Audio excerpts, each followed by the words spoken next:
Assalamualaikum warahmatullahi wabarakatuh. Perkenalkan, nama saya David Hidayat dari kelompok 2. Baiklah, di sini saya sedikit menjelaskan mengenai pemikiran ekonomi Islam menurut Ilman Asyatibi. Menurut Ilman Asyatibi, pada tahun 790 Hijriah sampai tahun 1338 Masehi. Yang pertama yaitu mengenai biografi Imam Al-Syatibi. Imam Al-Syatibi atau nama lengkapnya Abu Ishaq Ibrahim bin Musa bin Muhammad adalah seorang ulama besar Islam dari abad ke-8 Hijriah. Beliau lahir di kota Granada pada sekarang itu di Spanyol pada tahun 720 Hijriah. Imam Al-Syatibi dikenal sebagai tokoh terkemuka dalam bidang usul fikih, khususnya apa letak dasar teori Maqasid al-Syariah. Imam Al-Syatibi berasal dari keluarga yang dihormati dan mendapat pendidikan Islam yang mendalam di Andalusia, yang pada masa itu merupakan pusat keilmuan dunia Islam.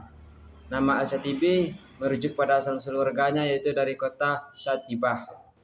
Adapun keilmuan dan guru Imam Al-Syatibi belajar dari berbagai ulama terkemuka di Granada, yaitu menguasai banyak bidang ilmu termasuk fikih, usul fikih, tafsir, hadis, bahasa Arab, dan sastra. Salah satu guru yang terkenal adalah Abdullah Muhammad bin Fad al-Balansi, seorang ahli fikih mazhab Maliki. Imam Al-Syatibi wafat pada tahun 790 Hijriah atau 1388 Masehi. Itu selanjutnya pemikiran ekonomi Imam Al-Syatibi. Pemikiran ekonomi Imam Al-Syatibi lebih banyak berakar pada teori tentang Maqasid al-Syariah, yaitu tujuan-tujuan hukum Islam bertujuan untuk mewujudkan kemaslahatan manusia. Konsep-konsep Maqasid yang beliau mengembangkan memberikan prinsip-prinsip mendalam untuk memahami aktivitas ekonomi dalam Islam. Adapun beberapa aspek pemikiran ekonomi Imam Al-Syatibi yang dapat dirujuk dari karyanya, terutama yang pertama yaitu prinsip kemaslahatan. Imam Al-Syatibi berpendapat bahwa syariah Islam bertujuan untuk memastikan kemaslahatan manusia dalam konteks ekonomi, yang seperti setiap aktivitas ekonomi harus mendukung kesejahteraan masyarakat secara keseluruhan. Segala kebijakan ekonomi yang melanggar prinsip keadilan atau menimbulkan kerusakan harus dihindari, dan kekayaan yang memanfaatkan sumber daya harus dilakukan untuk memenuhi kebutuhan masyarakat, terutama kebutuhan pokok masyarakat. Yang kedua yaitu mengenai kebutuhan manusia dalam ekonomi. Imam Al-Syatibi membagi kebutuhan manusia menjadi 3. Yang pertama yaitu kebutuhan primer. Kebutuhan primer yaitu pemenuhan kebutuhan pokok seperti pangan, sandang, papan, dan keamanan ekonomi. Adapun kebutuhan yang kedua yaitu kebutuhan sekunder. Kebutuhan sekunder yang melengkapi kebutuhan primer seperti kenyamanan dan bertransaksi dan ketersediaan lapangan pekerjaan. Dan kebutuhan yang ketiga yaitu hal-hal yang perindah dan meningkatkan kualitas hidup tetapi tidak mengancam kelangsungan hidup jika tidak terpenuhi. Dalam hal ini Imam Al-Syatibi menekankan bahwa kebutuhan primer harus selalu menjadi prioritas dalam mengambil keputusan ekonomi. Adapun yang ketiga yaitu keadilan dalam distribusi kekayaan. Beliau menekankan pentingnya keadilan dalam distribusi kekayaan untuk mencegah penumpukan harta pada segelintir individu atau kelompok. Hal ini relevan dengan larangan riba, anjuran sedekah dan zakat, dan serta larangan penimbunan harta atau ikhtiar.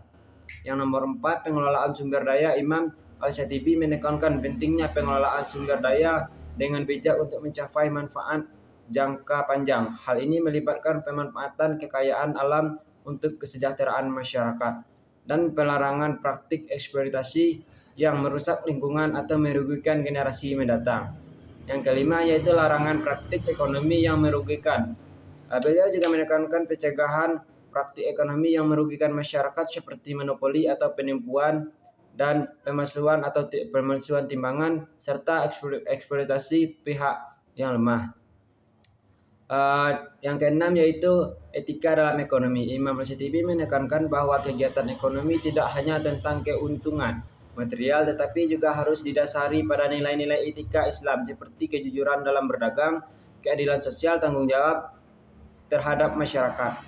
Adapun relevansi pemikiran Imam Al-Syatibi dalam ekonomi kontemporer seperti Maqasid al-Syariah yang digagas Imam Al-Syatibi memberi landasan filosofis yang pengembangan ekonomi Islam modern, termasuk sistem keuangan syariah, pengembangan kebijakan publik, serta sustainability dan keadilan lingkungan, memastikan keberlanjutan sumber daya bagi generasi mendatang. Baiklah, kesimpulannya yaitu pemikiran ekonomi Islam menurut Imam Al-Shatibi sangat relevan untuk menciptakan sistem ekonomi yang berkeadilan, beretika, dan berorientasi pada kemaslahatan manusia, dan prinsip-prinsip monakasid al-syariah yang dirumuskannya memberikan panduan bagi pengembangan kebijakan dan praktik ekonomi Islam yang tidak banyak berorientasi pada keuntungan tetapi juga pada kesejahteraan sosial.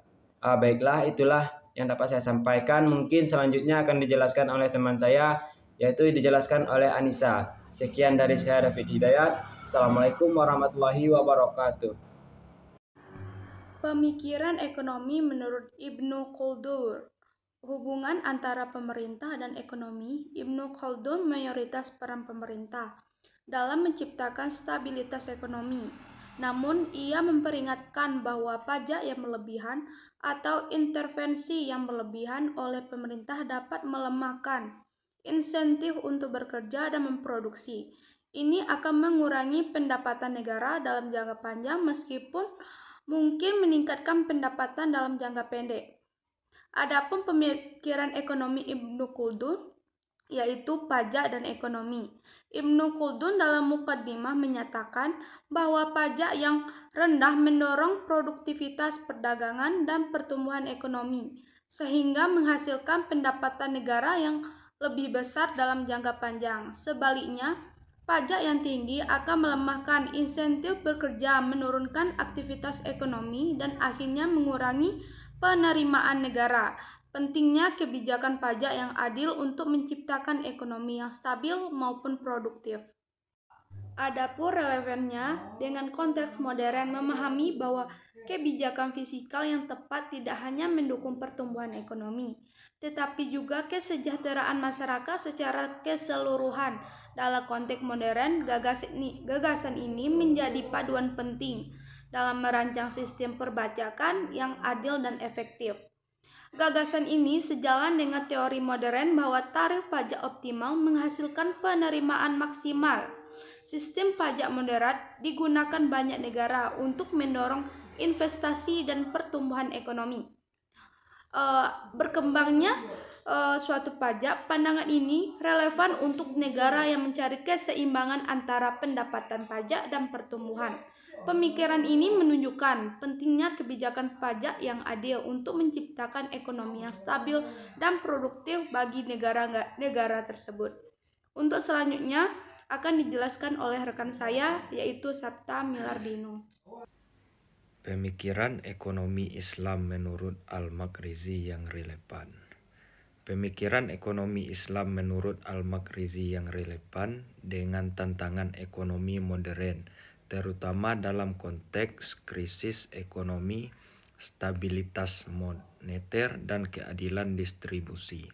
Al-Maqrizi adalah seseorang sejarawan dan ekonom Muslim yang hidup di era Makhluk Mesir. Pemikirannya sering dikaitkan dengan penyebab analisis krisis ekonomi dan solusi berdasarkan prinsip-prinsip Islam. Beberapa poin utama pemikirannya yang relevan hingga kini adalah: yang pertama, penyebab krisis ekonomi. Al-Maqrizi mengidentifikasikan beberapa penyebab utama krisis ekonomi, yaitu ketidakadilan dalam distribusi kekayaan atau ketimpangan ekonomi, dan disalahartikan oleh penguasaan menyebabkan kesenjangan sosial. Yang kedua, korupsi administrasi, yaitu kebijakan yang tidak adil dan bawahan kekuasaan pada kondisi rakyat. Yang ketiga, penyimpangan moneter. Ia mengkritik penggunaan mata uang berbasis logam campuran yang menyebabkan inflasi dan ketidakstabilan perekonomian. Ia menekankan pentingnya kembali ke mata uang berbasis emas dan perak yang memiliki nilai. Sekian pemaparan materi menurut pemikiran ekonomi Islam Al-Maqrizi dari saya.